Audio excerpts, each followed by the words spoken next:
امروز روز 15میه که ما چیا رو لانچ کردیم و من دقیقاً 15 روز پیش تو این اتاق گفتم که یه تیم داره اونجا کار میکنه که امروز روز تعطیلشونه و هیچ کدومشون نیستن به غیر از من و حاتما و محمدرضا و ما تو این 15 روز فکر نمی‌کردیم بتونیم تارگتامون رو بزنیم، اما به لطف آسا جون تونستیم این عددا رو پشت سر بذاریم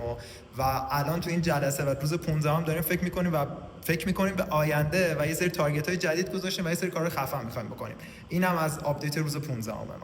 البته یه نکته هم ته ویدیو اضافه بکنم، من تو زندگیم آدم حسابی زیاد دیدم،